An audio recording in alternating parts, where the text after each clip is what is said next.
Welcome back to another episode of Decoded, a Lost Codex podcast. I'm your host, Jesse, the writer, director, and narrator for the Lost Codex episodes. And today, we are joined once again by Zuanich. Welcome back, Zuanich. Thank you. Hello. Now, in case you guys haven't tuned into our very first episode starring Zuanich, you guys can check out, what number was that? I should know that off the top of my head, but I don't. 13, I know. 13, episode 13. Go check out Zuanich's first podcast. And Zuanich, what did we talk about in that first podcast? We recapped Legion. We recapped the raids, our favorite moments and memories. We kind of just went back and reflected everything that we liked about Legion. Even maybe some things we didn't like, but mostly all the good things. Jail Rivermain, the best part about Legion. Oh, please don't say her name in my presence. And Zuanich has dropped connection, and she's never coming back. She is now banning herself from the Decoded podcast. So, if you guys want to listen to the very first podcast Zuanich tuned into, head over and check out episode number 13, where we just gush about Legion and cry about Ysera and all that fun, awful, emotional stuff. Today, we've got a very heated discussion, and this podcast might be kind of split into two parts. I know there's going to be some dialogue, so we're gonna get through as much as we can with Zuanich. Jack might be on to offer some thoughts on what happened as well, but there's been a lot this week, so we're just going to go through the news very quickly. If you guys didn't see, Battle for Azeroth Collector's Edition has been officially showcased. Panzer and Wowhead released a video featuring what was in it, and we have the giant coin. It's huge, by the way. There's a picture of a banana for scale. We have the in-game goodies. We've got the novellas, which is also the art book, and then some Blizzard Gear Store coupons, as well as I believe a digital music track as well. Not an actual CD this time. It's only a digital track. We also got the Battle for Azeroth content release schedule, which is nothing really new in terms of information, just some recapping. Blizzard has doubled down, stating that Dark Irons and Magar will be playable at 120, so you do have to get to max level. You do have to get Exalted with the appropriate reputation, 7th Legion for Alliance, Honorbound for Horde, and you do have to complete the War campaign and earn the achievement Ready for War. As I mentioned last week, the Uldir schedule is out. The raid opens up on September 4th, and Mythic and Raid Finder open up on September 11th, with Following Wings opening up each week after that. Each 2 weeks. Each 2 weeks. Oh, corrected. Sorry. Each 2 weeks. And I believe correct me if I'm wrong, the last wing will be open before BlizzCon. It should be, I want to say October, whatever the first Tuesday of October is. No, the second Tuesday of October. You heard it here first. October 9th, I believe. Someone fact check me on that, but I'm pretty sure that's what it is. The last raid wing of LFR will be opened up sometime in October, before the end of October. Battle for Azeroth PvP Season 1 and the Keystone Season 1 for Mythic Keystones will also launch on September 4th, so pretty much everything is happening on September 4th, unless you are a Mythic or LFR raider. And now we're going to jump right into the topic of the heart of the Horde. And this is a very important subject both to Zuanich and I, because there's been a lot of stuff that's happened this week. It's been a roller coaster of emotions for many Horde players. Oh, Zuanich, how have you coped this week? Did you faction change? Not yet? No, I had my one condition, which if you go back and watch the last podcast, the conditions there, and it was a little revised with Sylvanas' news of her plans in Darnassus and Teldrassil, but I did not faction change. I was part of the hopefuls that we would find something later in the story that would keep us Horde, but it became quite the meme to all the Horde members that were immediately faction changing after the past couple of weeks. And I think it's a little bit of a knee-jerk reaction with what happened. And I could talk for hours on it, and maybe we'll talk about it with Jack, but instead we're gonna talk about the spirit of the Horde and what it means to be Horde, and why this week has actually been a really good week for the Horde, and why the future for the Horde is even more exciting. Now, what is the Horde? Like, what draws players to the Horde? What drew you to the Horde when you first started playing Zuanich? When I first started playing, my first question when I sat down and looked at the game was, so are these the bad guys? Are these supposed to be the bad guys? And I had a friend nicely describe that there are technically no bad guys. So it really was kind of just create your character which with whatever one you think you like best. And I ended up with a blood elf, and I got to learn the blood elf storyline, and I was like, wow, this is really cool. And as you play the game for your first time through, you kind of create that bond and an allegiance to your side. And there might be people that say maybe they faction changed even after their first character, but I've been a Horde player from the beginning of when I started playing up until now. So it's kind of that strong bond that I grew going in, not knowing anything about them, and then learning their story, and just kind of seeing that we are a bunch of groups of different people who may have not have gotten along with what is considered maybe the popular group of Azeroth, and we joined together to become something to try and kind of protect one another. I think that's actually a perfect explanation for why people join the Horde, or why they're drawn to the Horde. Because ultimately, the Horde is this unified sort of band of misfits and rebels. While the Alliance is this government, this state of allies, there's these different races and these different countries, and they all serve the High King. The Horde is kind of mishmashed, and the Thrall just went around like, you can join the Horde, and you can, because was the Oprah of the Horde and was inviting everyone to the Horde that he could find that needed help. And each of the races have this sort of collective either misunderstanding, dark history, or just a visual judgment that maybe humans, elves, dwarves might prejudge them on. Orcs, aliens who invaded from another planet, First and Second War, killed everything. So, there was a hostile reaction towards orcs. Their history of demons. Trolls are just found everywhere on the planet, and trolls hate everyone, including each other. So the quote unquote, I'm using air quotes, the noble races of Azeroth would look down upon trolls as just mere savages, cockroaches kind of thing. Tauren, well, Tauren aren't inherently aggressive to outsiders, but they're huge, scary beastmen. So the Horde, Thrall's first instinct was, these guys need help with these other scary big beastmen in the form of centaurs. So they join Forsaken. They're just zombies, so that's a no-brainer. And then elves, blood elves are kind of like a little bit of the weird one out at first glance, and then you find out, no, they joined the Horde because there was no one else to kind of ally with due to the betrayal, and again, I'm using air quotes here, the betrayal of the Alliance. And for the record, it was more Garithos who screwed that over, not so much the Alliance, as we found out in Chronicle 3 and Warcraft 3. Someone's going to call me out and say, no, the Alliance was racist, but, Garithos was the racist one. But ultimately, the Horde is this unified band of misfits and rebels as this sort of family. That's what the Horde started as with Thrall's Horde. But then we get sort of evolution with the Horde. And when the game first came out, I felt when I first started playing Horde way back in the day, I felt it was this sort of mismatched family. But as the game came around to Wrath, I was like, no, this is a military organized faction, especially when Garrosh started leading it. Now, Zuanich, you started in Cataclysm. Correct. So you started playing Horde like right in the heart of like chest thumping Loktar Ogar, not your grandma's nice Thrall's Horde. You started in a little bit of a hostile Horde, like right off the bat. It was aggressive.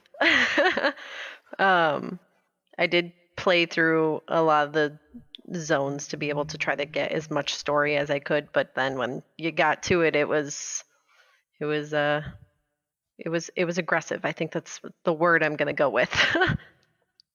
and That's a fair way, because it wasn't the regular Horde, and that's actually probably why a lot of people either loved Garrosh or hated Garrosh, because it wasn't Thrall's Horde. It wasn't this sort of unified hero faction. Garrosh was, and other members of the Horde were invading everywhere. Lordaeron was conquered by Sylvanas, through Gilneas and South Shore and Hillsbrad and all the refugees returning there. She killed them all. And people say it was on Garrosh's orders. No, she wanted Gilneas just as much as Garrosh did. Garrosh was too busy off in Kalimdor invading every possible zone he can get his hands on. And ultimately this led to the destruction of Theramore, which was a big, as a Horde, you kind of start to feel a little bit, if you read the books, that is, if you only played it in game, there was a severe lack of connection with the story there. But Theramore's destruction was kind of the first moment in recent player Horde history that was the Horde were like, are we the bad guys? Is this a bad thing? Now, when you played, you've read Tides of War? I haven't. I've read synopsis, okay, like shortening, summaries, etc., but I haven't been able to sit down and fully read through the novel. Basically, and this is where Blizzard really failed, to put it bluntly, they failed to translate the story in game. They didn't tell players what was happening. One day players logged in for the pre-event and off you go to Theramore, and they're like, well, why are we going to Theramore? And I'm raiding Theramore, and someone just dropped a nuke on Theramore. Okay, no context. The book explains it a lot better. There's a full war march. It's actually a really important military target for Garrosh because they control central Kalimdor. The Alliance controls Theramore, and it's the largest outpost in central Kalimdor, on the eastern coast. And by getting rid of Theramore, suddenly the Horde had huge masses of land all to themselves without any sort of competition from the Alliance. The Alliance was supplying war funds and war campaign troops and all that to the Barrens. The Barrens was a very hot spot for fighting. And again, as Zuanich said, it was a hostile time for the Horde. And I want to say that this is where the peak of Orcish and Horde pride was. And it almost started to decline from there. I don't know if you felt the same way. Like, the events that follow with Pandaria, did you feel that things were getting dark and your faction... How did you feel at that point in time in the story?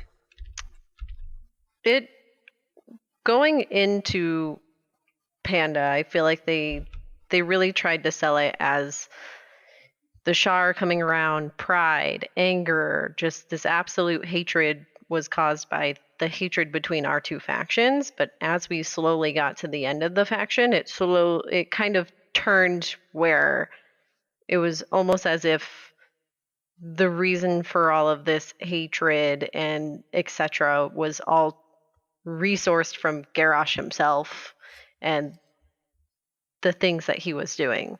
So it was kind of turned that key on are we still good?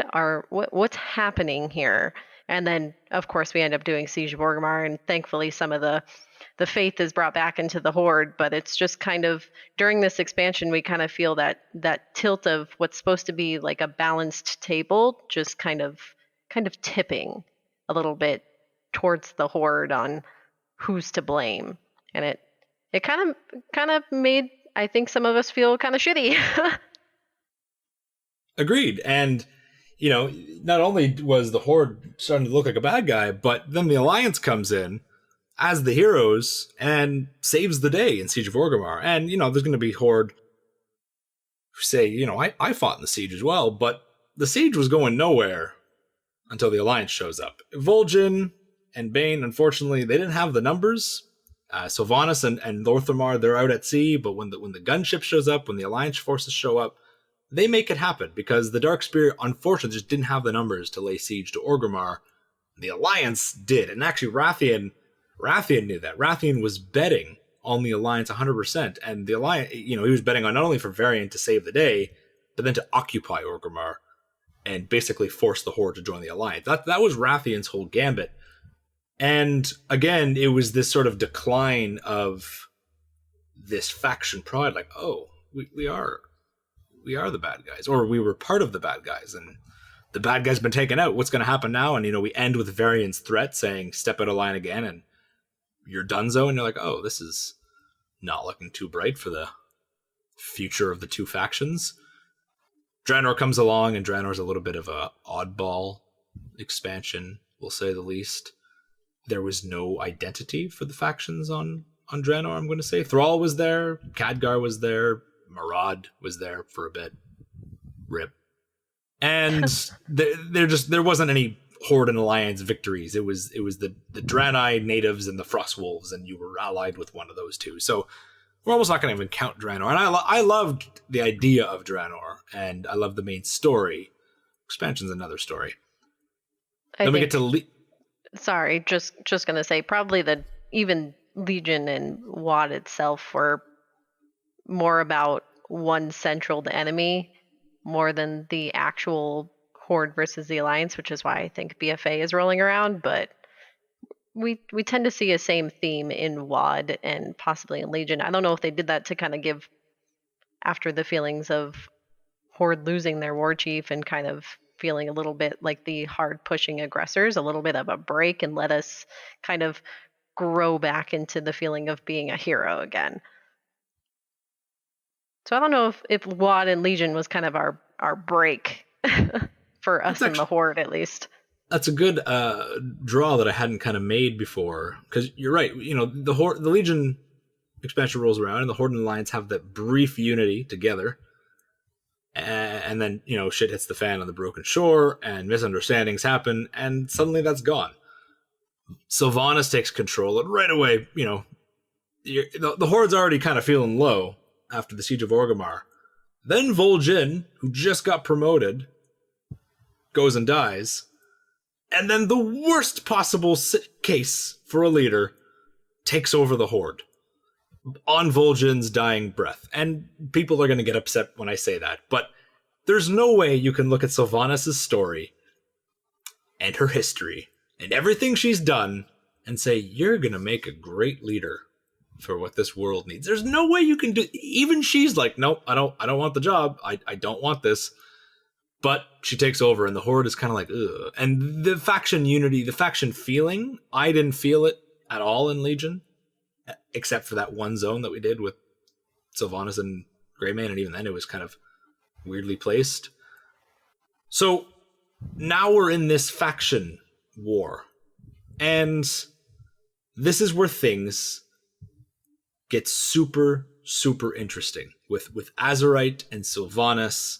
So the whole game changes, and by game I mean the faction war, when Azerite is introduced. And Sylvanas touches the Azerite, and she sees its potential, and it is insane the amount of potential this mineral has. We have barely scratched the surface. So her logic, and it's fair, it's very similar to Garrosh's logic on Theramore. Theramore was a strategic military target that was justified. Maybe not the bombing of Theramore, but attacking and taking over Theramore was brilliant. When he failed in his assault, he went to plan B, which was, if I can't take it, no one can.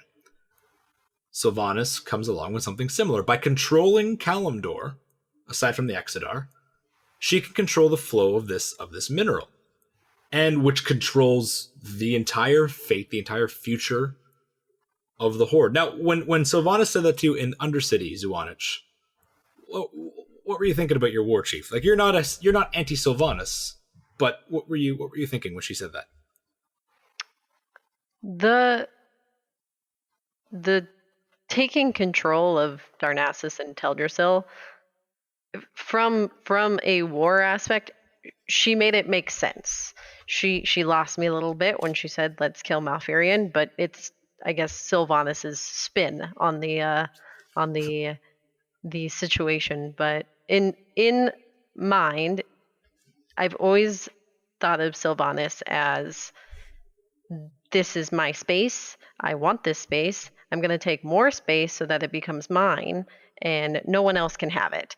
So now that she's kind of in that war chief position and she's starting to gear towards war per se, I feel like that kind of personality that she has, like when you mentioned that she wanted Gilneas, like she just wanted to grow and take the space that she thought was hers. And in her mind, I almost feel like she thinks, well, here's this resource. Orgrimmar's here, Thunderbluff is here, we've got a bunch of land, I want the rest of it. So where better to start than the Alliance stronghold that she believes is the closest thing to her source of power. So it didn't seem hugely out of character when I heard that she wanted to take over Teldrassil. It just seemed like a Sylvanas thing to do. I see that land, I want it, I'm gonna make it mine. That's how she's been. So she's always been, and it's like Garrosh. Garrosh was a brilliant tactician. Sylvanas is too. Sylvanas has been Ranger General, or was Ranger General for a long time. She knows war. So by taking over that giant city, tree, island, whatever it is, she controls the future of Kalimdor. The Exodar didn't really come up into a situation, so I'm curious where that maybe that's where her eyes would have turned next. I'm not too sure. But then we start the whole campaign, and now I've talked about my thoughts on the campaign, so I'm gonna pass the mic to you, Zuanich. Walk us through what you were thinking as a Horde player, whether, put your little in-character spin on it, or just you as the player who's played for all these years, starting in a hostile Horde. How did you feel when you got to the Barrens and Saurfang's like, nope, we're going this way, and off you flew towards Ashenvale? It was when I got the quest and it told me go see Saurfang, all that was in my heart was like, yes, Saurfang's gonna know what to do. He's our man.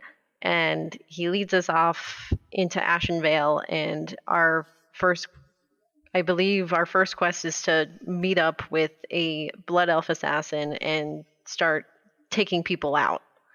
And at that point, it's kind of like, okay, this kind of feels like a standard quest. Sure, I understand. Yeah, let's keep going.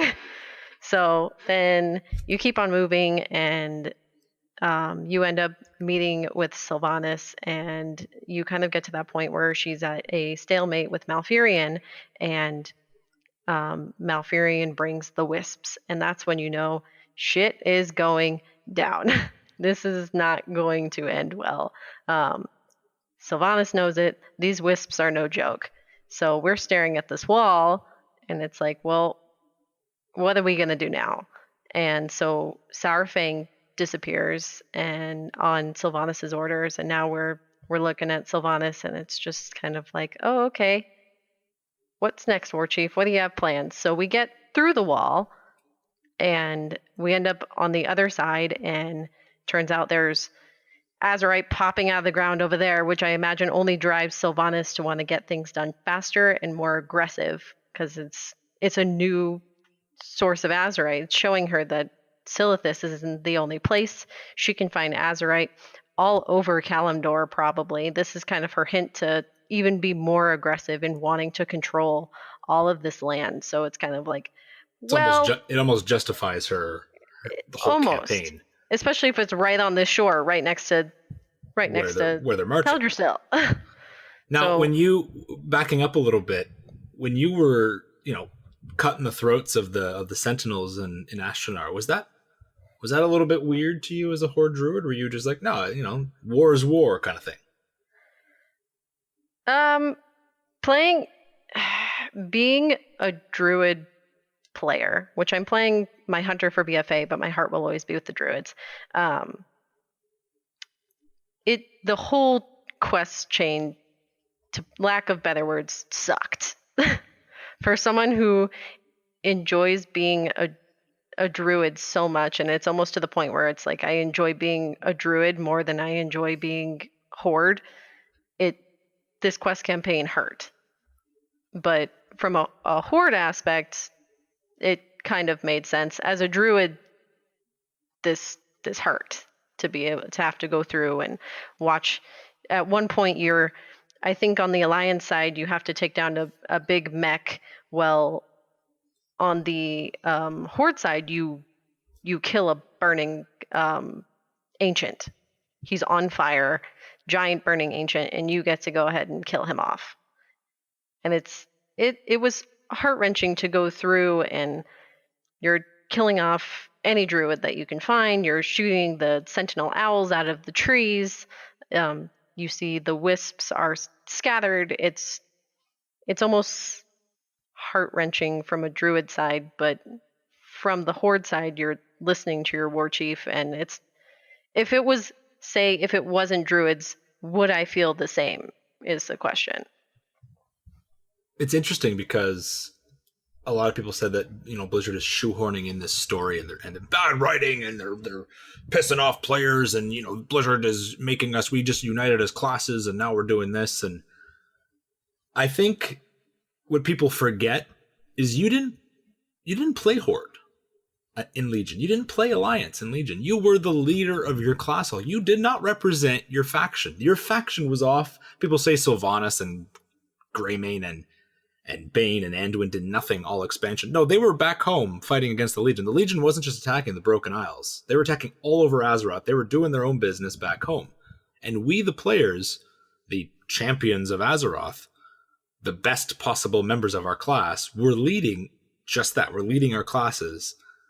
And other best members of our class showed up into our class halls, served as our followers. So being dragged back into this faction conflict, it's sort of you may be the leader of your faction hall, but you still obey the words of your war chief. And the horrors of war is a serious thing. And to me, as awful and disgusting as I felt, this is war. And taking out Ashenar, I don't think people realize how quickly Ashenvale falls. Everywhere, every post in Ashenvale, every Night Elf camp in Ashenvale was simultaneously attacked by assassins all at once. Blood was spilled all across the forest, all at the same time. And the Horde basically effortlessly walks through Ashenvale. Garrosh spent a year, a huge campaign trying to take Ashenvale from the Kaldorei, and Sylvanas takes it in one single night. Pulls a just kill everyone all at once. No honor, no Loktarogar victory or death. Didn't even give the chance for the Night Elves to fight back. And that's why Alliance players feel, Jack was saying last week, Alliance players felt we kept arriving too late. And that was the whole point of the narrative, was this rushing, flooding storyline. The Horde was this unstoppable tide. And you, the player, were just leading one small part of that army. And everywhere you went, as you just said, Zuanich, they were setting ancients on fire. The giant, huge tree guardians whose job is to love nature.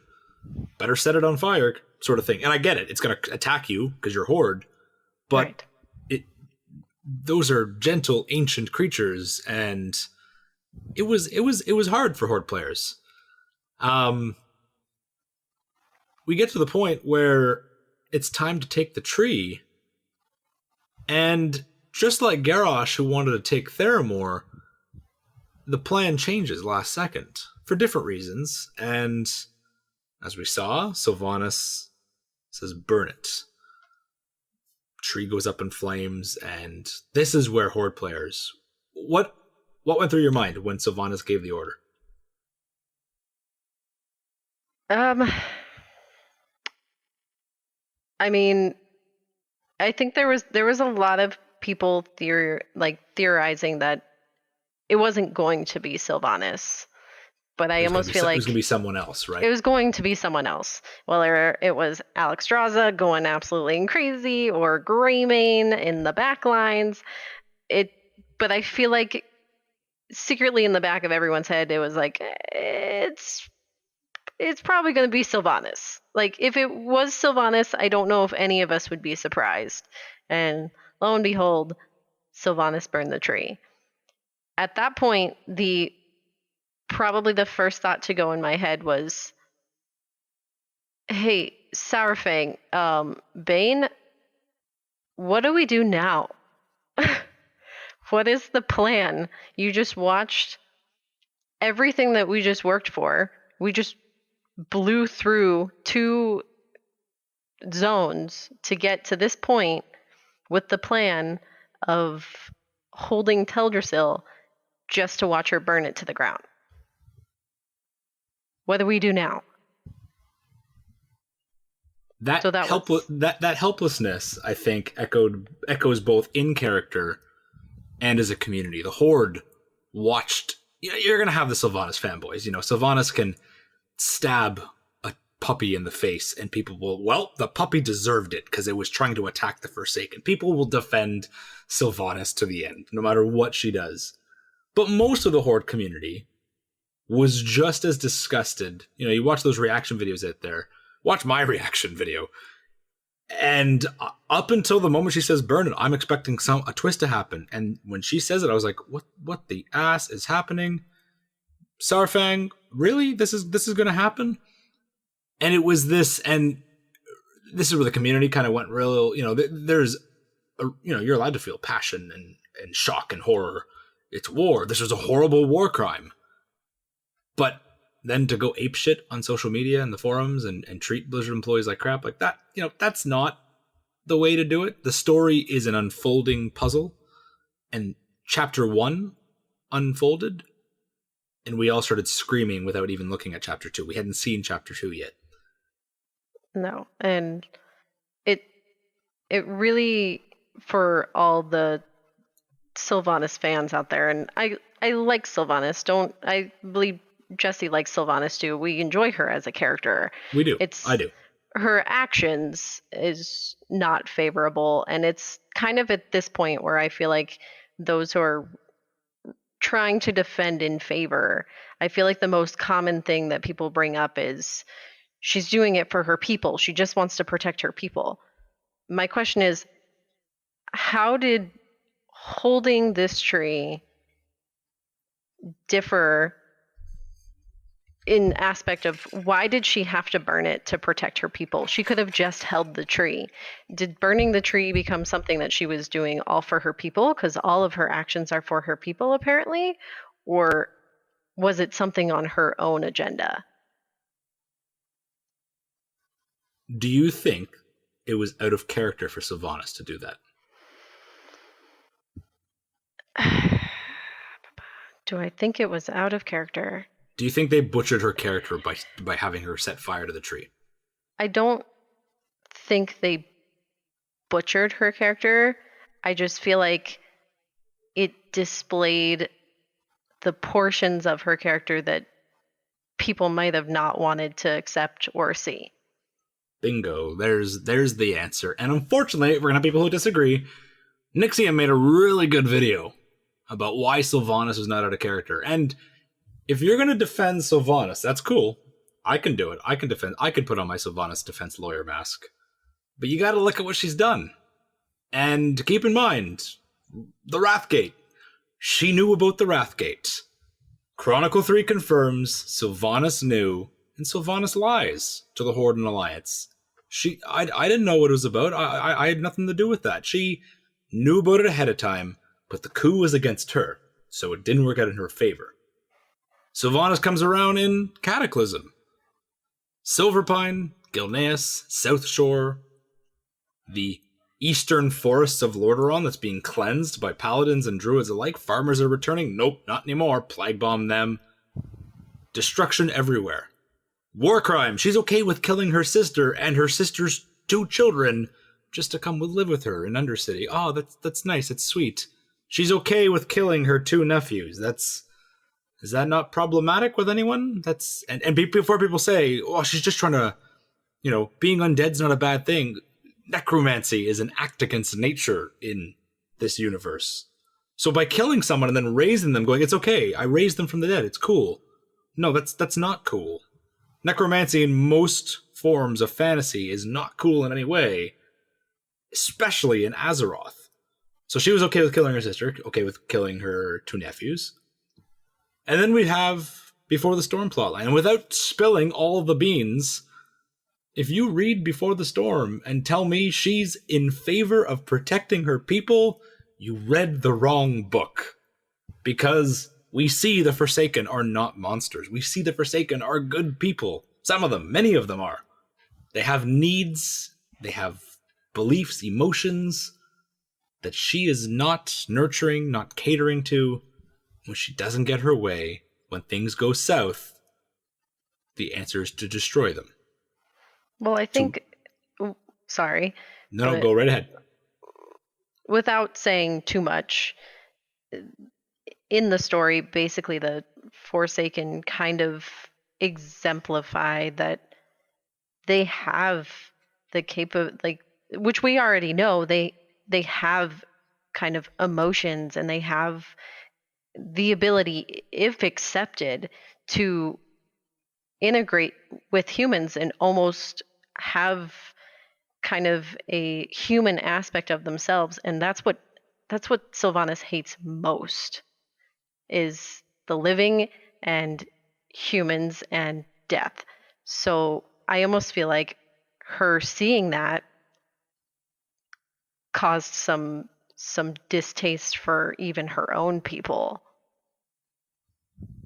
They weren't seeing what she wanted them to see, which was that the living will never accept them. Remember, Sylvanas wanted, and this is not really spoiler because this was in the BlizzCon preview last year, Sylvanas' goal after the Legion's defeat is to go to Stormwind, to kill everyone in Stormwind, and then resurrect them all for her people. That's her goal.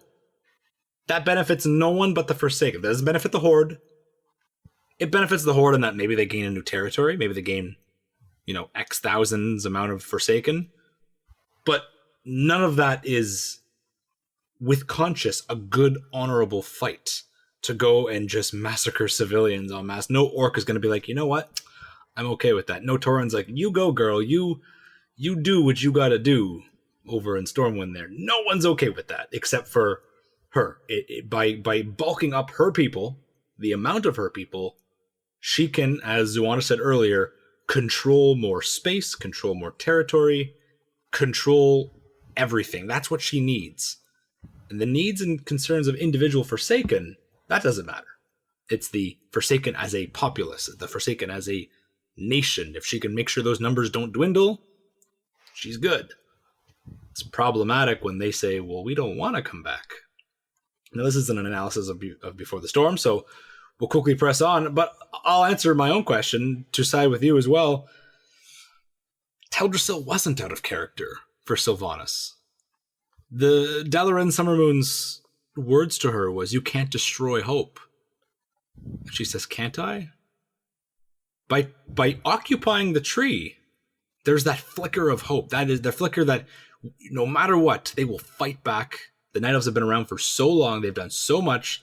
The Alliance is out there. Those civilians, those people, even though they have a genocidal, trigger-happy war chief keeping watch over them, keeping them captive in their own city, they will always fight back because the living has hope. And so her only way is to take away that hope. The same thing she does in Before the Storm, at the very end of the book, without spoiling it. She takes away hope. And up goes the tree in flames. The difference between Theramore and Teldrassil is Theramore was chock full of soldiers and generals and all this sorts of stuff. Garrosh waits for it to become bloated with Alliance military personnel, and the civilians evacuate. We're not going to talk about civilians in Siege of Orgrimmar, because I do believe that was a level design mistake, because Christy Golden and Dave Kozak both said on Twitter that it was a legitimate military target. At the time, the civilians escaped. So why were the civilians in Siege of Orgrimmar? We won't bring that up. But unlike Theramore, Teldrassil is only civilians. Not only Keldori civilians, but the Gilnean population that survived. Worgen and non-Worgen alike. That's the difference between them. Saurfang yells at Sylvanas, there is no honor in this. Now they will come for us. All of them.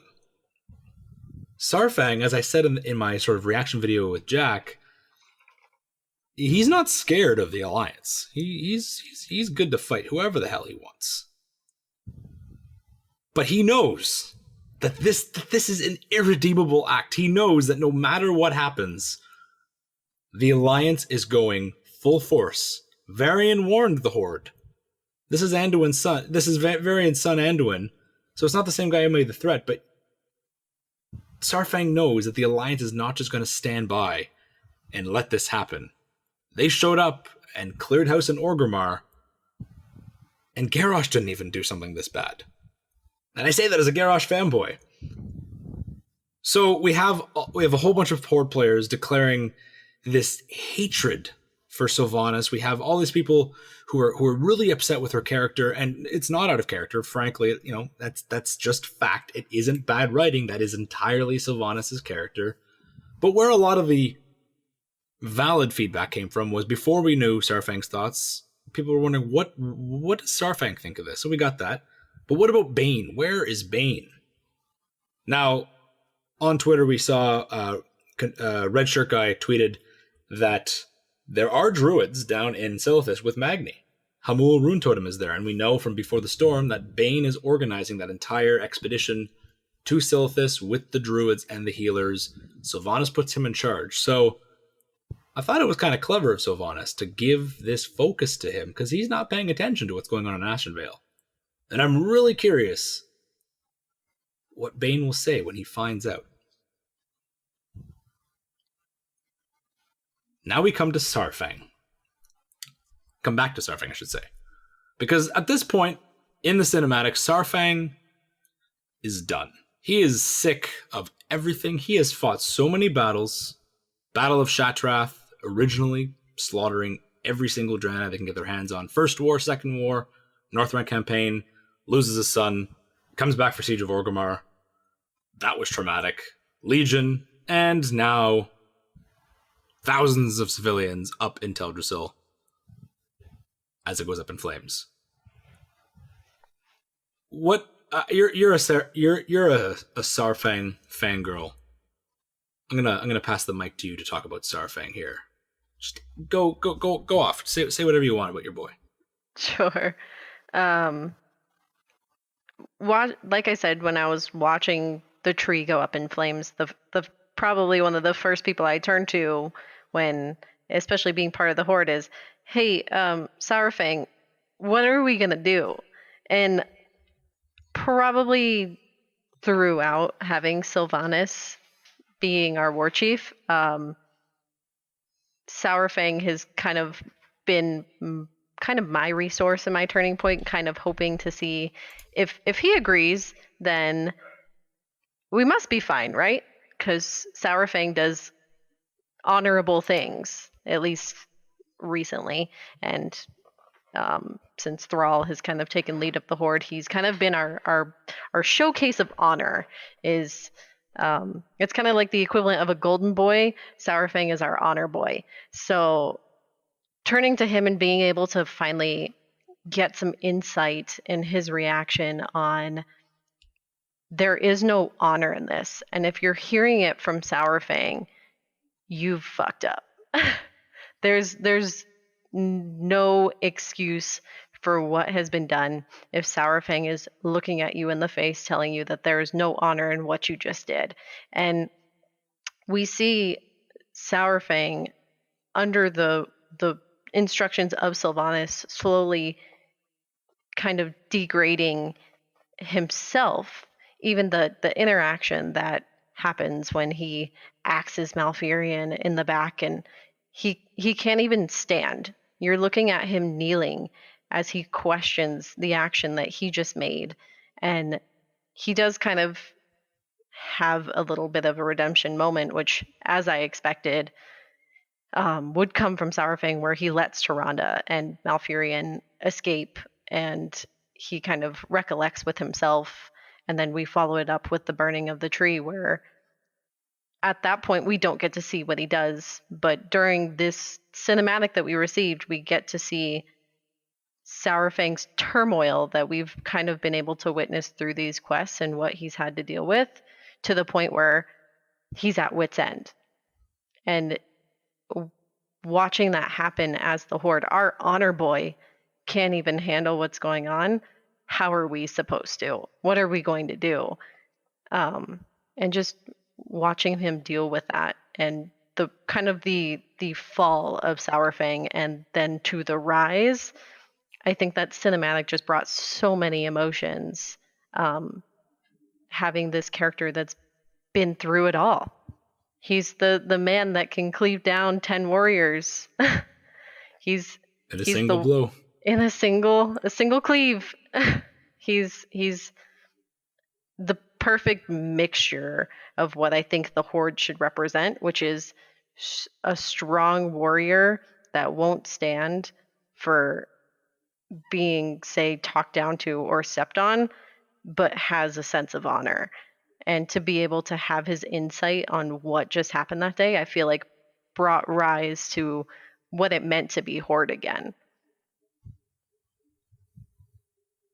I think that Saurfang is getting a little bit too much hate from the opposite faction right now because people want an immediate response. They want to see the story play out. They didn't want that cinematic to end right there. They want to see Saurfang run back inside, put his armor on, yell at Sylvanas. They want to see all of this, but we have to realize this is not a Game of Thrones season. This is not a TV show, movie, whatever.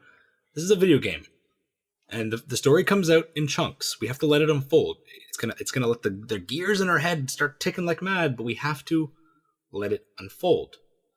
And I think a lot of people are upset with Saurfang because he ultimately goes to Sylvanas' city, and he's there on the defense, he's there on the battlements, and he's ready to throw himself. By the way, people think he's going to commit suicide. It wasn't exactly suicide. He was just going to get his final death. He was going to go.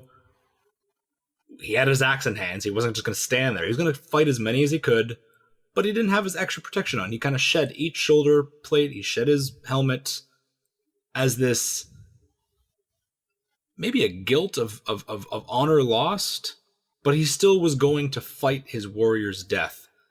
And Zakan, Zappy Boy, convinces him to come back. And I think a lot of people are upset that he's just being complicit with Sylvanas. And my response to that is, let's let it unfold. Do you want him just to spin around and cleave her head off? As shocking as that would be, the story would end instantly. Let's get some drama going.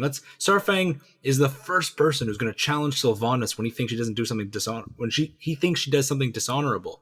But now she's rallied the Horde. Now the Horde is in this fight, and and her propaganda is perfect after the siege of Teldrassil.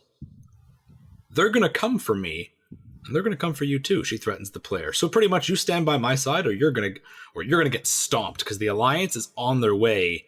And unlike the Horde, where they're, a little bit patchy, a little bit unsure of each other, and there's recent dark history, the Alliance is strong, and they are linked arm in arm, and they're coming. So Sylvanas says, well, this is done, so you can either screw off or you can stay with me, kind of. And players want the option to screw off. That's not possible. That's not the narrative of the game.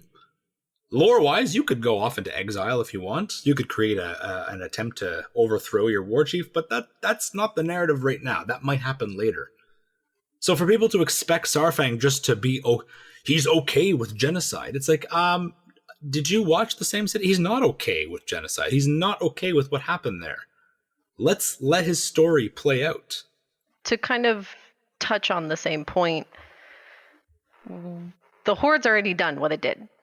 Sylvanas burned the tree down, the Alliance is in a rage, and they are coming for us. Honestly, I think Saurfang's kind of playing the precautious, smart move at the moment, because if you think about it, sure, Saurfang can go off and chop off Sylvanas' head, which I don't know if he would find tons of honor in that either, but I think he'd probably challenge her to like Makara at least or something. But is it a good time for that to happen? You've got the Alliance who are going to come for you, and we were there standing while the tree burned. So the idea of sitting down and having a conversation to let them know, our war chief is dead, they might not want to listen to it. They're not going to have it. They're coming for us. What's the smart thing to do? Let's continue the survival of the Horde so that I can worry about its prosperity in the later time after we survive this. We have to make it through this first. And if Sylvanas has to be alive for us to do that, then so be it. Zakan says it perfectly. The Horde, it's all we have. And that's what convinces Sarfang to go back. At that point, he's like, you know what? I can't abandon this Horde. Because even though they're led by, as Orgrim Doomhammer from the movie would say, that thing up there, that genocidal thing, it's not the time to overthrow. You know, it's clear. Unlike Garrosh, who Garrosh's intentions were crystal clear from the beginning. The Alliance looked at it and went, "Oh shit, he just killed Vol'jin, or so they thought. The Tauren aren't there, the Blood Elves aren't there, the Forsaken aren't there. It's just orcs in that city." The spies, everyone knew Garrosh was alienating himself, and that's where the rebellion took place. Sylvanas hasn't done that. So to the Alliance, the Horde is just as complicit with what happened as they think the Horde is complicit with what happened. They're not like, yeah, you know what? It's just Sylvanas. And that's why they're going for Lordaeron. Lordaeron is her seat of power. They didn't go to Orgrimmar. If they went to Orgrimmar would be finished. Orgrimmar could not survive 2 sieges. It would be done. But they went to the seat of power of the current war chief, which holds a huge chunk of land on the Eastern Kingdoms. And Sarfang is still a member of the Horde. He is not okay with genocide.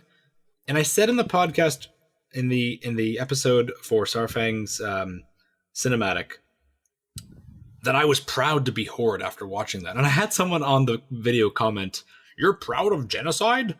You're disgusting." And I was like, really? That's what you heard out of my mouth? That I'm proud those Night Elf civilians burned alive? No, that's not what I said. I'm proud because the Horde, after all it's been through, there is still a shred of honor. We are seeing the splinters and the fracturing of the Horde once again. And people might say, we had to kill one war chief and now we're doing Siege of Orgrimmar 2.0. That's just the way governments, factions, armies work. And I don't want Blizzard to do the same thing to Alliance just to make it equal. The Horde has always been imbalanced and slightly damaged. And when you promote Sylvanas Windrunner to the helm of that ship, that's going to crumble fast. I love Sylvanas. I love the Forsaken. But there's no way I thought the Horde was going to do well with her as the war chief. And call me an anti-Sylvanas fan if you want. That's not an opinion. That's a fact. When she took over, you're like, well, get in the rowboats because this ship is sinking, and the ship is sinking fast right now. And still, Sarfang stands with the Horde. Sarfang looks at Zappy Boy, looks at Zakan, and Zakan says, "Live another day. The Horde is all we have." Because, as Zuanich, you just said, the Alliance is coming. And they're not going to give a shit. Even though it's Anduin, they're done. They're not going to give a shit about, oh, well, it was her. Finger pointing isn't going to work this time. And unfortunately, the Horde is gonna suffer now. Or at least the Alliance is going to try to inflict suffering for a decision that their war chief made in an impulsive, dishonorable moment. So I am proud of the Horde because of what Sarfang represents in the Horde. I am proud of that. Did your Horde heart start thumping at the very end there? When Zappy Boy and Sarfang ran back? My heart was thumping the whole time. Cinematic. Same. My heart broke several times for Sarfang, but it was definitely a lot. It was a lot to take in, and to be able to be a Sarfang fangirl and to be able to see that he's not just going along with what Sylvanas is doing. Just all my Horde pride came back, and it was like, yes. This is what we needed. It was very symbolic that the sun was rising at that moment with Sarfang there. The Alliance was still kind of in the shadows, a little bit of symbolism there, but the sun was rising and almost like Garrosh. And Sarfang was standing right there as the sun was rising. And I think it's the Light Forge who have a quote about the light shines brightest after the dawn or something like that, and that we're still in that dark moment right now for the Horde. But a new age is coming, and Sarfang is showing that with such real, honorable Horde intentions. I didn't get that feeling with Vol'jin. When Vol'jin made his whole family speech, I rolled my eyes. Sarfang did everything right. Sarfang has made dishonorable decisions, but he owns up to it. And now I'm excited for the future of Sarfang. I'm worried for the future of Sarfang. But there's just so much Horde pride right now kind of thrumming through the community that days ago had bubbled and disappeared because of what Sylvanas had done. And I think that the fact that a video game can do this to us, make us feel these emotions and get passionately into arguments, debates. And I'm not talking about being a shitlord and insulting people. I'm just having these arguing with your alliance friends or your Horde friends about why what happened and get into these conversations and talking about the morality. This is all a fictional universe, but it impacts us in so many ways. And the Blizzard story developers, the game developers, the level designers, they're waiting for that next little batch of flowers to unfold from this story rose image I'm trying to create that's not doing so well. They're waiting for that next little puzzle to open. And it will. Just give it time. Things are going to happen slowly, and you're going to have time to rage and kick around and scream, but there's more story coming. This is not a soap opera. This is not going to go on instantly and forever. So let the story unfold, and let's see where the Horde goes. And if it does turn into Siege of Orgrimmar 2.0, I mean, we should have seen it coming. I'm just saying. I was going to say, I was hoping that we'd get pre-patch week would be a little more to fuel our animosity towards each other. And honestly, I almost feel like it created more of a feud between people in the Horde than the Alliance versus the Horde. Right? Like, it's... I had more Horde players internally arguing than fighting with people from the Alliance. Usually when you heard a comment from someone from the Alliance, it was like, yeah, okay, we get it. Like, yeah, we did what was wrong. But you, my brother, what is your opinion? Everybody's looking at each other. Go ahead.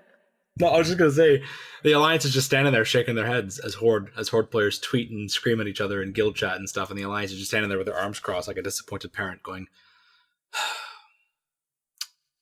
you're all assholes. And the Horde is bickering, these two little children fighting over who's better, Sarfang or Sylvanas. It's interesting that how passionate the community gets. Like, don't get me wrong, I got plenty of trash talking from my Alliance friends in quote. They're quote friends now, but plenty from them. But it was all things to be expected because I feel like that's what was supposed to come from that cinematic. But having to fight with your own people was probably what brought so much aggression. And ultimately, I think that this is going, as a social experiment, this is going a lot better than it did with Garrosh, because everyone just turned and hated Garrosh. And that was, ultimately, I see why, that was failure internally. And Blizzard has openly admitted that. The direction Garrosh was going in was tugged in two different directions, and it wasn't communicated, and we get total 180s and character plots and all this stuff. And unfortunately, Garrosh got the short end of the stick. And unfortunately, his storyline just looked, I don't want to say bad, but unfortunate at parts. And I'm really hoping that Sarfang gets that opportunity to kind of go with where they wanted to go. And other orcs get that opportunity as well. So it's interesting that we see this civil divide between the Horde. Meanwhile, the Alliance is just marching slowly, ever closer. Because they're like, we don't care who's done arguing. Whoever wins the argument you're having, we're gonna kill them. So keep going. And I'm really excited to see how Blizzard can maintain this factional animosity, both within the Horde, but also Alliance versus Horde as well. I really hope the Alliance and Horde fight doesn't just dissipate after the first patch and, we gotta fight Naga now, and off we go to kill Ajara kind of thing. I hope that it lasts. I want to see battles on different fields. I want to see I want to see so much when it comes to the factions. And Battle for Azeroth is really bringing that Horde and Alliance, that sort of heartbeat that exists in everyone who plays their faction. It's really bringing that out. And the Alliance has their own version of that. And we'll talk about that in another podcast. But the Horde Heartbeat right now is, to me, far more interesting than the Alliance story because of everything that's happening internally. It's been fluctuating. It is a regular. You should see a healer because this heartbeat is. We have a couple murmurs in there. Things are not. They weren't great for a while. We gotta go see someone. Go get me a priest. With that said, guys, I know this podcast was a little bit just of a Horde passion gush, a little bit of reiterating over the events that happened this week. But I hope you guys enjoyed listening to me ramble and scream and Zuanich talk about her feelings and her conflicts and the inner turmoils of the Horde. There's so much going on right now, and it's so fascinating to me as a storyteller that this is happening on such a mass scale level that I'm really glad that I get the opportunity to just scream and vent and go ballistic on these podcasts. And thank you, Zuanich, for spilling your Horde heart for us here on Decoded. Absolutely.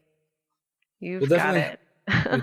We'll definitely have you back because it's always fun just going off and ranting about stuff. But guys, this podcast is right now, we're about an hour mark into this, and depending if Jack's available, I'm gonna bring Jack in because Zuanich is a Sarfang druidic. There is that honor sense right there. Then we got Jack. What's Jack about with the Horde? Jack's a Forsaken lover. Jack's an elf lover, and that's a little bit different than the typical Horde. So maybe we can get Jack in here to maybe balance some of this Loktar Ogar bestial orcish hordeness, because between Zuanich and I, it is very imbalanced for Forsaken and elves right now. Because my orc heart is pulled a Grinch and is 3 sizes too big right now, and I need to get that checked. But there's a lot going on in my inner orc heart. So let's bring Jack in here. Jack, are you there? Are you lurking in the darkness? Are you there? Here I am. Have you been surprised? Have you been sitting there the whole time in silence? Just in silence. Just really taking in this conversation. You creep. And this is totally not like a post-production editing where we're combining 2 sound files recorded on 2 separate days. No, I was sitting here in I was lurking silence. like a Forsaken rogue. My poisons were ready. I was waiting to see if a night elf showed up, but none did. None did. Because they're all dead. Rip. But, R.I.P. So we've heard Zuanich's whole spiel about Sarfang and honor and her Horde pride. But Loktar Ogar, and as I just said, Zuanich and I have this orcish heart. We just talked about having like a little bit of a heart murmur, and we got to get that checked out. But you both put animal skins on your faces. We do, but there's a little bit of a different heart going on over in your body, and your Horde heart is not that Warcraft 3 Loktar Ogar. You got a little bit different going on. So, well, let's talk about your heart murmur. I do have a Warcraft 3 heart. Unfortunately, it was the Cult of the Damned got to it, and let me tell you, the Damned stand ready. My heart is black. The blood is congealed. It is not murmuring. It's there for the Dark Lady, or any other lady that may come along. Rightful queen to the Lord Aron. If any such person exists, we can. My heart will be for her too. For her. All right, so let's talk about what happened this week involving Teldrassil, Sarfang, Sylvanas, all that. Sure.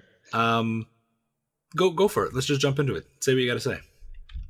All right. So the biggest thing I've noticed in comments from our reaction videos and just kind of murmuring around on the Horde side of things, especially from my bro Saken, I'm not going to let that die, is that this is out of character for Sylvanas. They say that either that she's kind of a mean genocidal maniac, but why would she go this dramatic this quickly out of nowhere? They're just trying to garrosh her or something like that. And I wouldn't say that I wholly disagree, but you unwholly disagree. I unwholly disagree. Sorry, continue. Actually, let me scratch that. I don't want to think of this in like a disagree, agree terms. We talked about before how, I think it was one of the Warbringer reactions, how Sylvanas, even in life, had this edge to her. So we touched on this in the Warbringer episode, that even in life, she had this almost murderous passion, this need to win at all costs. And this is definitely a story thread that continues from Warcraft 3 to Wrath of the Lich King, to Cataclysm, through her short story, Edge of Night, through War Crimes, through Before the Storm, through Pandaria, and now we're seeing this come to fruition here. And Jesse and I, we have plans to really do a solid breakdown of Sylvanas' character after the pre-patch event, because we're sure there's going to be more added to it, and we want to give a whole comprehensive discussion of her narrative arc. But here, we're just going to talk about Teldrassil. Would Sylvanas burn Teldrassil? And I felt that it was really in character. This is definitely something she would do, especially given the way that she feels about Azerite. And you guys talked about Azerite, right? We did. I was listening in the wings. Yes, you were listening silently in the background. Totally not popped in post editing. I've heard everything. I've definitely listened to everything. They were great points. So, so somebody in the comments brought up a point that I agree with, and I've been thinking myself, which is, since Sylvanas was not able to enslave Ayer, since Gen was able to get out in front of her and stop her, which, I mean, it's a good thing that she wasn't able to. She would have been more powerful than Arthas, I believe, if she had managed to enslave the entire Valkyr population. Enslaving Odin's personal Valkyr army? Yeah. There's gonna be people who say she wouldn't have been more powerful than Ner'zhul and Arthas.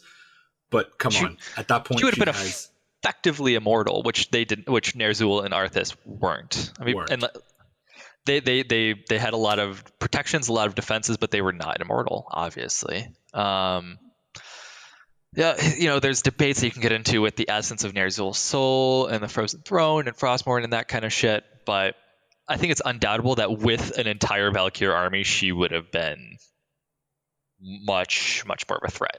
She would have been the goddess that she saw herself when she touched the Azerite. Yes, a great way to bring it back on topic, the Azerite. So, in Before the Storm, I bet we could even look up the quote here, she sees herself as a goddess of destruction and creation when she touches the Azerite. She absolutely feels the need to control this Azerite, but she also remembers herself as this goddess. This Azerite, the Azerite that she's collecting and is exposed to, is making her feel like the most unstoppable version of herself. She feels that she can just conquer the world, and she's going to. So a lot of people are rightfully pointing out that she seemed to do this really impulsively, and I'd agree with that part. She did seem to skip right to the end of her plan.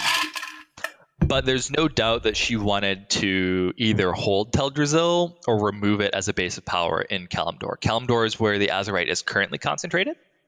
It's where the sword was plunged in, and the Exodar is not a strategic threat the way that Teldrassil is. The Night Elves are also a powerhouse of the Horde army. Not the Horde army, I'm sorry, the Alliance army. And to demoralize them, to make them not have a home, to make them have to think about regrouping and want to sue for peace right away, that seems like a pretty strong strategic first strike to me. She now has control of a continent. She's effectively crippled a huge portion of the Alliance army right off the bat. But there is a problem here that Sourfang brings up, and that many of you have brought up, which is how could she not foresee that they would immediately strike against her base of operations in the Eastern Kingdoms, the Undercity, capital city of Lordaeron. And frankly, I think we're going to need to wait and see. I know you guys are getting tired of hearing this. Wait and see. But we're going to have to wait and see how the battle for the Undercity goes. We're going to need to see how she's orchestrating things, what her motives are, because that particular thinking has been it's been obfuscated. We don't get a whole lot of her thinking about the Undercity and Before the Storm, in her march on Teldrassil. It's all about just wanting to control Kalimdor. It may be that she doesn't even really care about the Undercity right now. She may be like, yeah, sure, I might lose this stronghold, but with Azerite, I can take it back. Take a small loss. I'm inclined to say here that she uses the burning of Teldrassil in that moment when Delaran Summermoon says, You can't kill hope. She realizes, holy shit, no, I can't. You know what? No matter what. That's true. By keeping all of these civilians captive in Darnassus, and she had the right thought initially, because if she do public executions, keep them demoralized, but hostages, no one's ever going to call Sylvanas on her bluff. Oh, you're not going to kill civilians. If she said to the Alliance, don't attack Darnassus because I've got all these civilians here, and if you do, I'll kill them, Anduin's not going to call her out on that bluff because everyone knows how trigger-happy she is. But the Kaldori are an ancient species, an ancient people. They're hard to intimidate. Very hard to intimidate, and that hope would have always survived even among the prisoners. And she wasn't triggered or butthurt by Summermoon's words. It was you're right, this world tree, this essence of life here represents so much. Burn it. She's like, thank you. This is actually a gift for me because I've been trying to figure out how do I crush you. And this is exactly what I needed. And she takes that gift and she turns it on the Horde. She says to the Horde player, she's brilliant in her propaganda right away. And Sarfang says as well, they're going to come for me and they're going to come for you. She says that to the player. They will come for you. So at this point, the Horde the Horde has done what they've done. I said this with I believe I said this with Zuanich. There's when the Alliance attacked Orgrimmar in the Siege of Orgrimmar, they knew that there was splintered factions. They knew Vol'jin and Bane were throwing themselves against the gates of Orgrimmar to no avail, and the Alliance came in and they knew Garrosh was a separate faction. But right now, as shaky as the Horde is, it's still one faction. So the Alliance isn't coming for Sylvanas, they're coming for the Horde, because it wasn't Sylvanas who marched through Darkshore, it was the Horde. She gathered the whole Horde. The Horde marched, and she turns it into a weapon. Well, the tree's on fire, and they're coming for us. Full blast. Varian Wrynn warned us at the end of Siege of Orgrimmar, should your Horde fail to uphold honor as Garrosh did, we will end you. Now, this isn't Varian, but this is Varian's son. Varian is dead because of this supposed betrayal. Anduin now understands that Varian wasn't betrayed by the Horde or abandoned fully by the Horde. He understands that. But as I just said, he was threatened by Sylvanas and Before the Storm. And Sylvanas has an opportunity to kill him, and he says, if you kill me, I will bring... Well, I won't, but the entire full strength of the Alliance will come crashing down on your head. So are you prepared to start this war? And she says no, and she walks away. But she knows that threat's there. So not only has Varian made that threat, now Anduin's made that threat at the end of Before the Storm. She turns that on the Horde player. She turns that on the Horde troops, saying, well, this is what's happening. This is what's going down. And you and to bring up Zakan's voice from the Sarfang video, the Horde is all we have. So we're in this together kind of thing. Even though it was on her horrible orders, Sarfang says, there is no honor in this. They will come for us. All of them. She knows that too. And she knows that is a perfect weapon to unite the Horde. That's why Sarfang's standing on the battlements in Lordaeron. He is ready to go. He doesn't want to fight them, but there's nowhere else to go. Yeah, that's a great point. And the sort of abruptness of this is one of the big differences between Sylvanas and Garrosh. Is that, like you said, Garrosh, his corruption was a slow burn, and it gave time for a separate faction and recognizable faction within the Horde to arise, whereas Sylvanas is very rapid, sudden strike that just went from 0 to 10 immediately, and that gives the Alliance no time to say this is the Dark Lady. They're just saying this is the Horde and we need to respond. Now, you could say that their immediate targeting of the Undercity is some recognition that it's Sylvanas, but I think that they couldn't attack Quel'Thalas before taking Lordaeron. Also, they have a vested interest in grabbing Lordaeron because it was once an Alliance kingdom, or old Alliance kingdom, I should say. So you guys touched on where's Bane, right? We did, down in chilling with the sword, hanging out with Magni, doing his thing, doing his cow thing. That's where a lot of people are. But we're going to see Bane next week. Bane is coming. Oh, are we? Yeah, awesome. He's at the battle for Lordaeron. Is Bane going to be the Bane of Sylvanas? Shoot me. I haven't done the scenario, but I do know you're gonna get baned. Bane from the podcast. I think actually it's good that you bring up Bane, because right now the spotlight is on two characters right now: Saurfang and Sylvanas. Yeah, people are asking is Saurfang going to be War Chief? I still don't know if it's going to be him or Bane. Saurfang's a little bit old and he doesn't want to be War Chief, but then again, neither did Sylvanas. Because of the way MMOs work, the spotlight could only be on so many characters at once. And that's why books, short stories, comics, they're able to bring some insight to the character of focus here. But when it comes to the in-game narrative, there's only a couple of spotlights that can be focused. And right now, the spotlight in-game wasn't on Saurfang, but outside with the novellas and his cinematic and the Burning of Teldrassil via Sylvanas' Warbringers, that's where the spotlights are. And I believe that's going to shift at launch. Not hopefully, that Saurfang's going to be irrelevant, but this is only one face of the Horde, and people want an immediate response. People want the MMO storyline. The storyline of Battle for Azeroth is this slow, what's the word I'm trying to look for? The slow blooming flower. And as each petal unfolds, we get a different glimpse of the story. People just want to get to the center. They want to get to the heart of this right now. They want to figure out everything. It helps that it's such an explosive story. We've had pre-patches before that just kind of set the stage.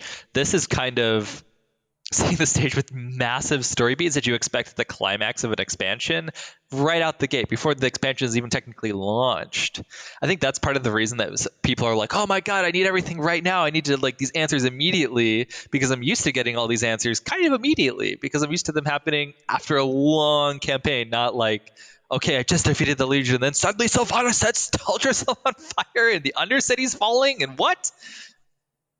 I get that, and I feel that too, and it's interesting. What is going to happen in Battle for Azeroth? This is a total digression, but what the fuck is going to happen in Battle for Azeroth? We don't even know yet. We have no idea, and that's what's so. Before the storm, where's Kalia coming into this? Where's Kalia coming into this? Where is she? And there's all these questions that we have, but at the end of the day, we have to. Where is my favorite lore character? We have to insert lore character here. We have to let the chapter unfold.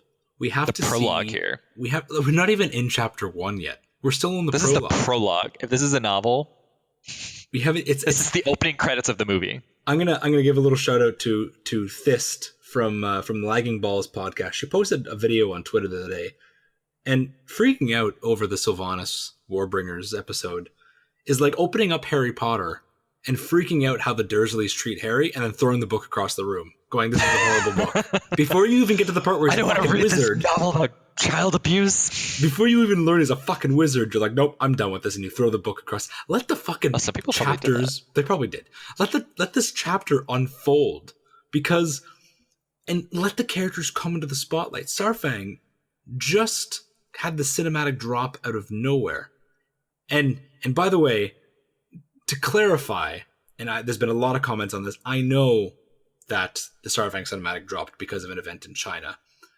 I speculated before we learned that there was some damage control. And when I said that there was damage control, I didn't mean that Blizzard went and made a fully CGI rendered cinematic that's 6 minutes long in less than 48 hours. The fact that some people, and I'm sorry if you feel a little bit offended that I'm kind of being a little bit opinionated, but the fact that some people think that Blizzard created a 6-minute CGI rendered video in less than 48 hours as damage control,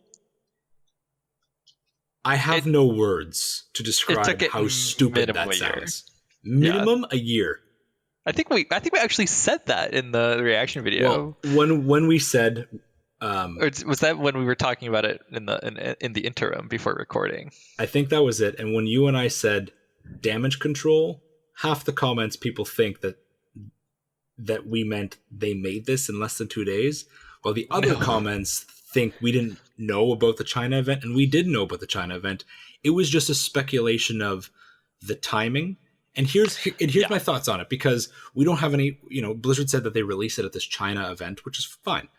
Usually when there's a cinematic being revealed at a foreign event, there's a little bit of hype built for it. Tune in to this for this for a special Battle for Azeroth reveal, for a special this reveal. Gamescom, when they announced Legion, they told us what was coming at Gamescom. We didn't know specifically, but they said, get ready for this announcement. So I thought maybe they just kind of bumped up the release schedule of the Starfang video. But whether or not that was the reason, they released it for this China event. Blizzard did not make this in less than 2 days. And if you misunderstood us, I'm sorry. And if you still think that Blizzard made this in 2 days, holy moly, how many people on this team do you think there are? Do you know how? I want to rant about this, but I'm not. I'm going to stop. I'm going to pull back. This took a year. Manpower could even make it up for it. They can't. When Taryn Gregory said on stage, we're trying new things, a surprise 6-minute long CGI movie, that was one of those things. Now, in the comments, somebody did point out that the reason it may have been launched at this event is because this is necessary for Battle for the Undercity. This is necessary context bridging Teldrassil and the Undercity, and that happens on Tuesday. Yes. So I do buy that. I do buy that this would have been released in this period regardless, just because it is a great transitional video, and it answers the question of, well, what about Sarfang? What about Sarfang? What about Zappy Boy? Everyone was freaking out. And also, for the record, just so people... Zappy Boy as well as Sarfang. I'm not calling Sarfang Zappy Boy. They are two separate people. One is an orc, one is Jaina's dad's boat. But if you were listening to our one's a necromancer, the other is also a necromancer. If you're listening to our reaction video, and you're a little bit confused. Hold on. Sarfang was in Ice Crown. Is Sarfang the new Lich King?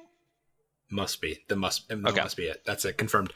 Zappy Boy did not die in the Battle for Azeroth trailer. I see a lot of people talking about whether it was or wasn't Zappy Boy. Zappy Boy is the troll who casts chain lightning and rips open the ground. It's confirmed. The trailer. 100% it's him. The one that Anduin goes to Shrektown on is not Zappy Boy. That one was a troll with a shield. He had gray hair, same mask, slightly different paint, but he gets all these Shrek'd. Trolls. They look the same. If you say they all look the same, that's their armor. They're all wearing heritage armor that's going to come out later on in the expansion. So that's you're all going to look the same too soon. All the Void Elves out there look the same. Kidding. But getting back on topic, fucking purple. Fucking purple with the glowy tentacles. I like it. What were we talking about? We were talking about why Sylvanas is such a bad bitch, because that's how she do it. That's how she does it. That's Sylvanas' character has always been, I don't give any shits about you. I don't give any shits about this. I don't give any shits about your tree. I'm going to shit all over it. And she does. And that's the direct quote from the game. We'll definitely talk about what the novellas reveal in the collector's edition, because there's a lot of insight in there, specifically with Tyrande, specifically with the actual launching of the fire and the siege engines. We don't have access. Wait, is Tyrande there for that? No, but there's two, because there's an alliance side and a horde side. Like Okay. there's involvement there with how many actually die and stuff like that. But we have to let this unfold. We have to let it see how it plays out, because this is not a Game of Thrones episode where we can just binge watch. We have Think of this as several weeks of Game of Thrones episodes. This is, yeah, you're watching this live. When you get to a cliffhanger in Game of Thrones, do you go to Twitter and scream at the developers for not putting out the right story? Probably. Some of them terrible. Probably. But you know what? That's George also R. R. Martin, wrong. what you do? Finish your book. Finish your damn book, George. Is he going to? I don't know who can say. So I think he said, but that's way off topic.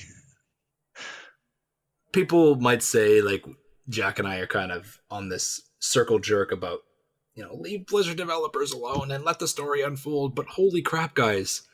Think about this for a second. When has the community ever been this riled up about something in-game? Not like riled up because Warlords canceled this or that promise, or riled up because of this change, or this quote that Ian said on stream, or another misquote that someone's misquoting him on. The story. When has the story ever provoked so much change and conversation? Yeah. If we go back in time and we look at Twitter on Tuesday, the amount of people who were faction changing or threatening to faction change, or that's exactly what I was going to bring up. Then we get to Thursday night at midnight and Friday morning with Sarfang. Everyone's all locked our Everyone is screaming for the Horde. And it was so fascinating to watch this shift from... And Zuanich said this. They cancel their Horde tattoo laser treatments. They got it redone. They're like, shit, now I have to get it back. Zuanich brought this up. There's more infighting in the Horde right now about who stands with who. Do you stand with Sylvanas or do you stand with Sarfang? There's a protest movement going on with transmog. Did you see that, Jack? No. Oh god, that's right up my alley. I can't believe I missed that. There's two hashtags. One's called hashtag no shoulders for old soldiers, and hashtag no shoulders, no honor. And people are taking off the transmog on their shoulders and going shoulderless. I fucking love that. That's so good. I love you guys. Oh, I don't wear shoulders on my Forsaken, but that's not because... that's just because I think it looks better. So if you guys go to Twitter and you look for the hashtag no shoulder for old soldiers, or hashtag no honor, no pauldron, you will see it is a movement going through. People are posting their transmogs without their shoulder pads. They are transmogging them to be invisible. I've seen people doing art of their characters unbuckling their shoulder pads and letting it drop on the shores of Darkshore.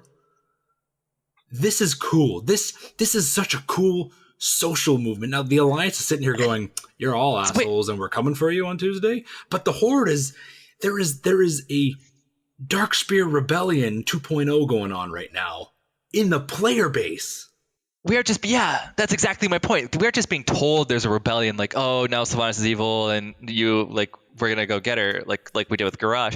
You guys are actually feeling this. You guys actually feel the outrage yourselves as players. Usually at the start of the expansion, it's like, yeah, I'm kind of pissed because my rogue spec is kind of shitty, and the story is interesting, I guess, when I eventually get to those quests. You're going, as a Horde player, I don't feel honorable anymore. I hate, I've been playing Horde since Burning Crusade, and this is the first time I've ever rolled an Alliance character because I can't stand what's up. That's fucking amazing. You are actually feeling the outrage of Sarfang. You are immersed.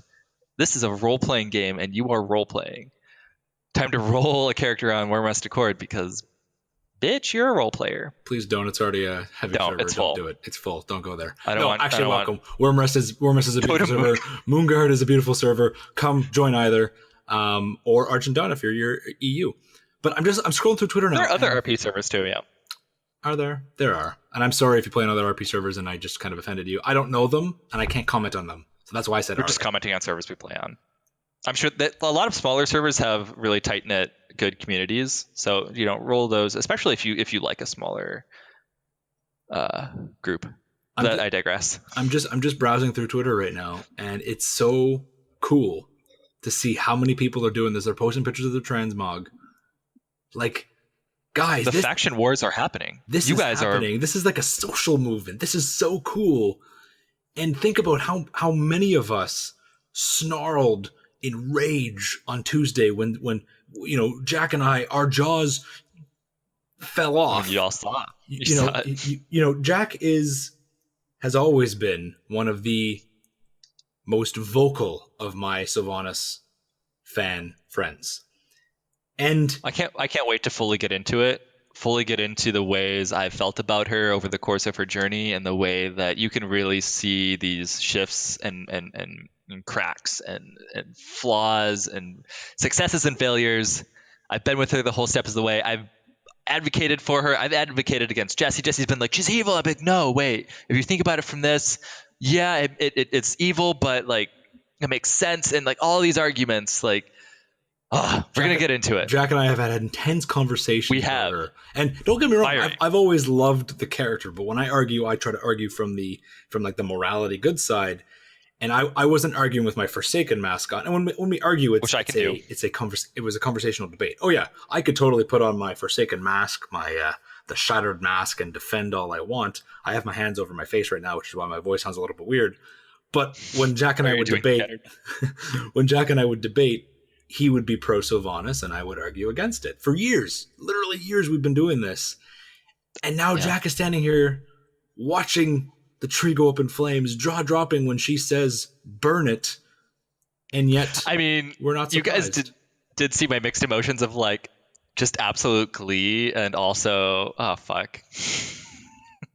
Like just fuck. That is the best way to describe it. And I really want people to understand that, while I try to take both sides and look at the other side, Jack has always been pro Sylvanas. So his debates, his arguments aren't going to be... I'm still, by the way, pro Forsaken. That's important. I think that there are great ideals within Forsaken society. I think that Forsaken society is going to be pressured, especially by events that are happening right now and have been unfolding over the past few years. And I think that's really interesting to get into, and we haven't touched on it a lot. Forsaken are not necessarily Sylvanas loyalists. Especially with Before the Storm. Holy fuck. You need to read Before the Storm before you argue. And I think that should be a requirement. If you're going to argue against or for Sylvanas, you need to read Edge of Night. You need to play through all of the Lordaeron zones in Cataclysm. And you need to read Before the Storm. Everything else is kind of optional. Those are the three things that you must do before you argue whether or not Sylvanas is good. Don't even click in the little box. I'm gonna have a quiz for anyone who wants to comment, and it's gonna be like, and you have to be able to answer the quiz, get 100%. It's gonna be a Google form. Guys, there is so much happening with the Horde right now. So much happening with everything. Factions within factions, and oh man.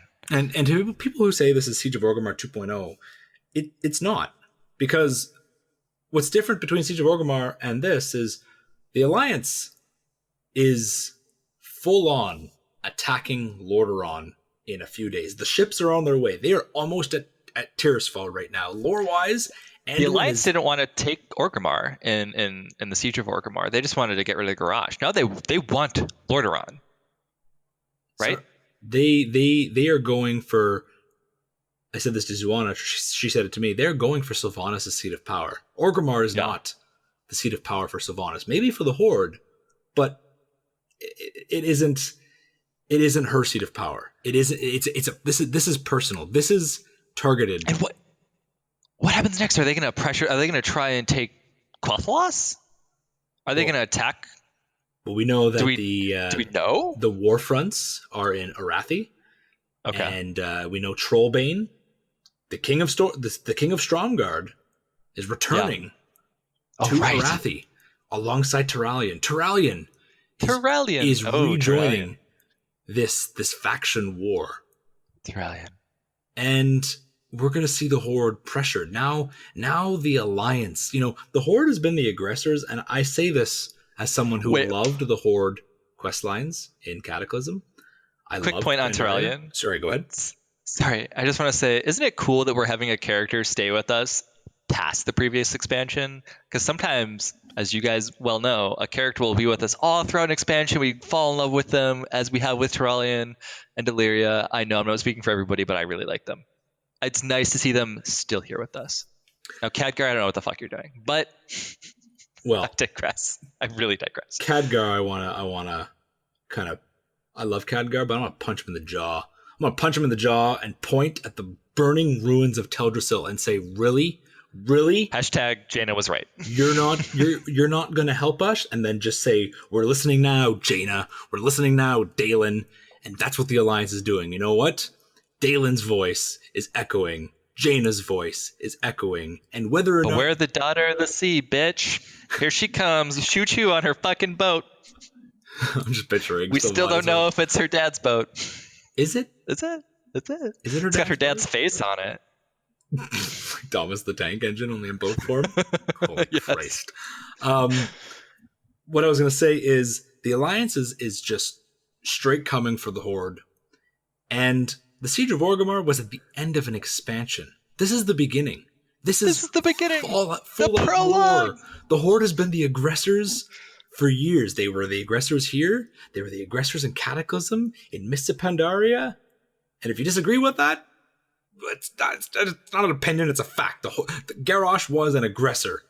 And now the Alliance isn't just going to, we're going to push back. No, the Alliance is going for the throat here. They are going for Lordaeron. Tit for tat. And I cannot wait to see. This is the start. Where is this going to take us? And I really hope everyone says, this is totally not an Old God expansion. This is totally not anything to do with Nagas. Obviously sarcasm, as we know Lady Ajara is boss in a future patch. But I really hope this doesn't turn into a, I guess we have to unite and fight the Old Gods. I really want this to end on a factional note. I want N'Zoth to take advantage of a faction conflict that's not going away this time. I want us to have to deal with it as separate factions for the first time, which actually will show that faction conflict can be helpful. Because every time the message of the expansion tends to be, we fight, but we're more like siblings, and when push comes to shove, we unite as a big family of Azeroth. And I want this expansion to be like, we're going to fight, and we're going to keep fighting. And fighting is what makes us stronger. We're going to fight each other, and we're going to fight the Old Gods, and we're going to win. There was an interesting thought on Twitter. And I want to say it was Red Shirt Guy who posted it. Someone else. He's got lots of great thoughts. He's got lots of great thoughts. What if Sylvanas is quote unquote taken out early on? So let's say we clear through Uldir and she's exiled, usurped, like that kind of thing. That kind of thing. Without full on killing her, she is removed from the Horde and she escapes. Interesting. And Sarfang turns and says, "Well, she's gone now." And Anduin says, "No, she's gone, but you're still around." And the Alliance keeps pushing. She's taken out, but the Alliance says, "No, we're fucking done. We're done." Varian says, "This is our we're opportunity done. to be rid of you fuckers." And at this point, they move for Quel'Thalas. They move for something else that is like, holy. This is where the Alliance gets morally gray. This is where that would be interesting. Where Anduin, the fucking 10-year-old who was at the Theramore Peace Summits with his dad, literally sitting across from Garrosh going, why can't we just be nice and trade lumber? And Garrosh is like, "Fuck your lumber," and gets all angry. This kid sets it on fire. Sets it on fire. This kid who's been advocating for peace, they clear out the dictator early on. The Horde says, "Well, thanks guys," and Anduin says, "Nope, we're not done. You're still around." And the Alliance keeps going to the point where you're like, holy fuck. Holy ass. I could definitely see the Sylvanas being taken out just as quickly as she flares up, so to speak. Because you could totally see a trajectory like that, right? And that would be fascinating. That Saurfang actually takes on, or Bane or whomever takes on the mantle of War Chief. Really interesting, like really early. Also, if she becomes exiled and completely removed from power, let's say that she's not dead, that does open her up for a redemption arc. I know that's a really contentious point. Some people think that she's redeemable, or they hope that she can be redeemed. Others are like, she has gone way too far, and that a redemption would be cheap. We'll see. It all depends on how they handle it, in my opinion. To me, a redemption arc would be appropriate if it's not a "we forgive you," but it's a sacrifice kind of situation. Yeah. I said before, even before Legion came out, the Alliance and Horde will never get along so long as she is around, because even if they said, you know what, we're 100% at peace, Greymane's still going to be there. And Horde players love to say Greymane is this warmonger. And I'm sorry, but when you lose 60% of your population and your son due to chemical warfare against another faction, you have a little bit of a reason, just a little bit, to be upset. Just a bit. He also lost the place where they were taking refuge. They were the Worgen were taking refuge in Teldrassil. They were. So people say that he's a little bit of a warmonger. I'm sorry, but when your only son, he's a little bit of a warmonger, but he justifiably so. Justifiably so. And Sylvanas could not exist in a world of peace between Horde and Alliance, because her presence pretty much is a constant reminder that she got away with murdering half of Gilneas, more than half of Gilneas. By the way, from the perspective of a Forsaken, not a Sylvanas or a Sylvanas loyalist, just a pure Forsaken, it's a good thing that Gen stopped her from getting the lantern. Because a lot of Forsaken Before the Storm and in general were saying, we don't want to live forever. We also don't want to spread this. That's a contentious point for some Forsaken and Forsaken players. Like, do we want to make more Forsaken? That's been a point since Cataclysm and the Valkyr were enacted, or not enacted, but joined Sylvanas. With the enslavement of Air, it would have been no choice. You are undead, everybody's undead, and you're living forever as undead. You get undead, and you get undead. It's the Oprah of... This is twice now we've made Oprah analogies in this podcast. Once early on with Zuanich, now with Sylvanas as the Oprah. Did she also say... Okay, so Sylvanas is Oprah. We're all Oprah. We're all Oprah. We could talk about the Forsaken and being, the choice of, I want to talk about this, and I'll just touch on the point very, very, very, very briefly.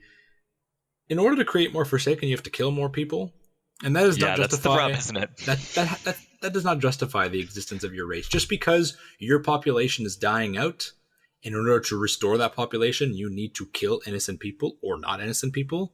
That does not justify your existence. Existing Forsaken, if you exist now as a Forsaken, you have the right to live, even though you technically are live out your days. Aberration against nature.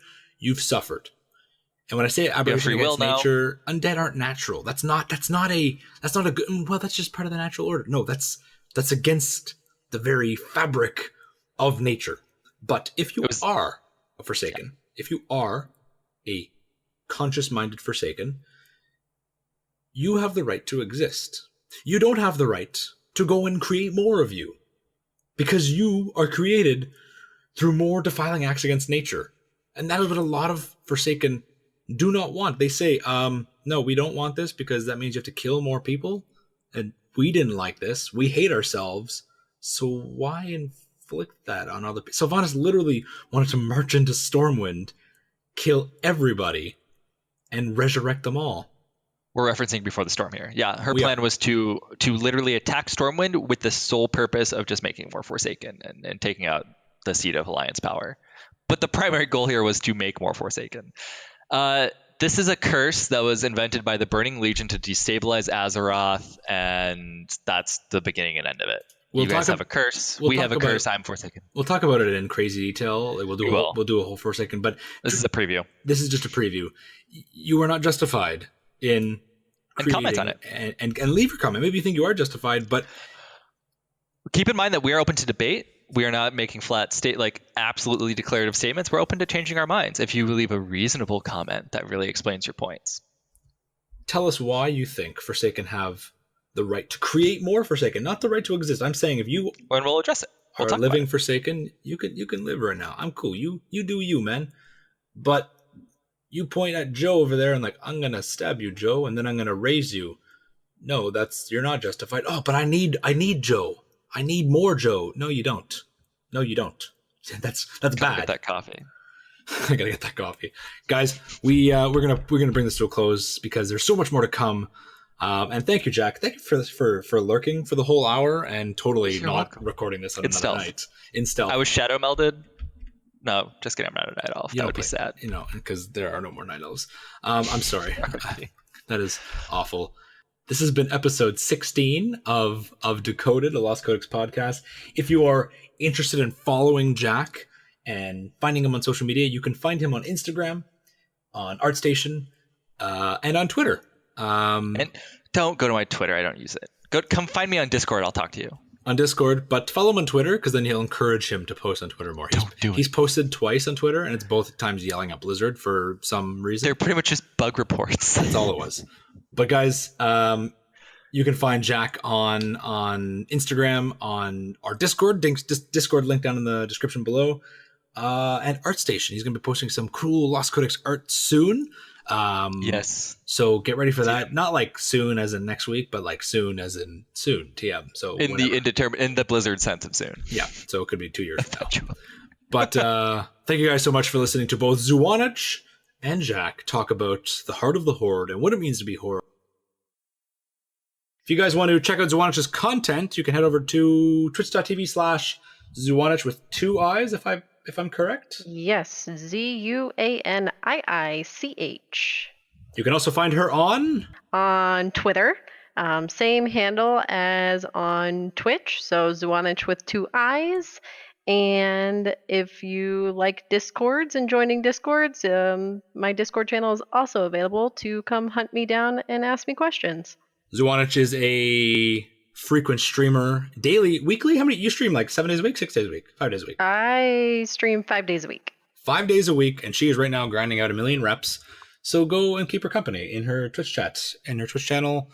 3 to midnight Pacific time, I believe. Those are your office hours. Yes, 3 p.m. to midnight PST.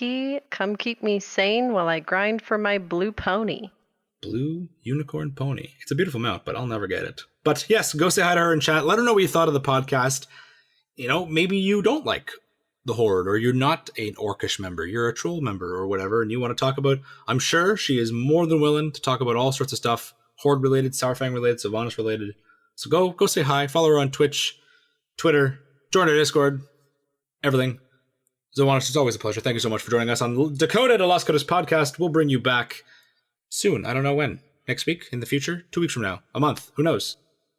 This has been an emotional week, so I hope this put to rest some thoughts you guys have. I hope this soothed your spirits. Maybe you had a calm mind coming in, and now you're really upset or triggered by some comment I said or Jack said, or you're just like, yeah, no, I agree with them. If not, just we're all triggered right now. We're all upset, and yet we're all ready. Whether you stand with Sylvanas, whether you stand with Saurfang, or you're just on the boat ready to destroy anyone wearing a black and red tabard because you're Alliance and you're sick of the Horde's bullshit. Whatever you want, the battle for Lordaeron is coming, guys. We are 2 days away. We are less than 2 days away. Holy moly, shit's about to hit the fan. Can you believe it's finally happening? Oh my god. We get to play it. We get to see the in-game cinematic. You're going to see that this week, guys. And you're going to see our reactions to that. So thank you guys so much for tuning into episode 16 of Decoded. My name is Jesse. I've been joined by Zuanich and Jack. And we'll see you guys next week. Post-siege, post-battle. Holy crap. I'm gonna cast Vanish real quick.